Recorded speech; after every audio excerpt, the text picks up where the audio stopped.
New Hampshire. It's one of the 6 states that makes up the region I call home, New England. New Hampshire doesn't get much attention on the national stage, aside from once every 4 years where they host the first presidential primary. But don't worry, we're not talking about politics today. We're talking about culture and folklore, with a little bit of geology sprinkled in. New Hampshire has an incredibly iconic symbol that can be seen all over the state, the Old Man of the Mountain. The Old Man of the Mountain was a rock formation that hung up in the White Mountains of New Hampshire for centuries before collapsing in 2003. Despite how famous the Old Man was, white Americans didn't have any folkloric traditions on how he came to be. The Abenaki, on the other hand, did, and their story of the Great Stone Face is one of true love that's perfect for Valentine's Day.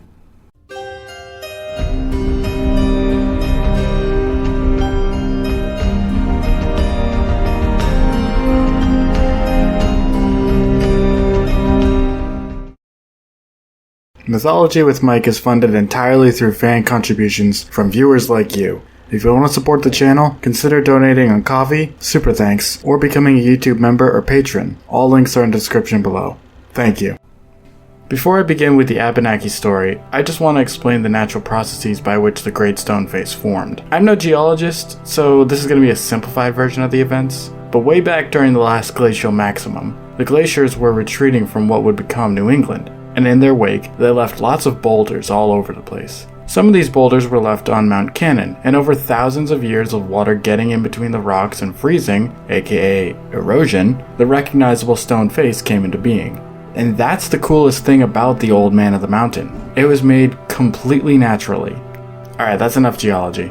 Time for the Abenaki tale. It starts with a man named Nis Kizos. Nis Kizos was born during an eclipse, and he grew up to be an incredibly talented person. He was so beloved by his tribe that he became an informal leader of his community, and eventually earned the right to represent the Abenaki at the Kiji Mahadin, aka the Great Gathering. The Great Gathering was sort of like a convention for people from various different nations, where they would gather and exchange goods, food, ideas, medicine, and then create or update treaties.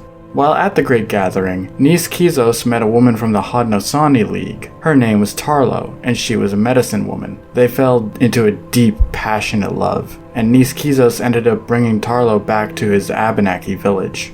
When he introduced her to his people, she instantly fit in well to their community, and the two lived together for years. Eventually though, a great sickness came upon the Haudenosaunee, and Tarlo had to return to her homeland to help her people. Nis Kizos understood she had a duty to do as a medicine woman, but he said he'd wait for her at his family's campground, and would light a fire for her so that way she could easily find her way back to him. Tarlo eventually left, and Nis Kizos stayed true to his word, lighting a fire at his family's campground atop Mount Cannon. A long time passed, and winter was just around the corner, so the Abenaki elders sent his brother, Gezosa, to retrieve him. Gezosa found Nis Kizos atop Mount Cannon, and begged his brother to return home before winter came. Nis Kizos refused, saying he would remain atop Mount Cannon until Tarlo could return with him to the village. His brother accepted this, knowing there was nothing he could do. Winter came, and unfortunately for Nis Kizos, the winter was a brutal one.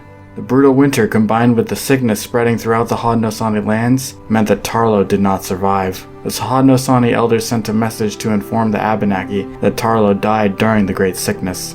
The Abenaki elders told Gezosa to grab another warrior and go retrieve Nis Kizos. Gezosa and the other warrior went to Mount Cannon, but they couldn't find any sign of human life. No fire pit, no food, no campground at all. It wasn't like Nis Kizos had died. It was as if he was never there in the first place.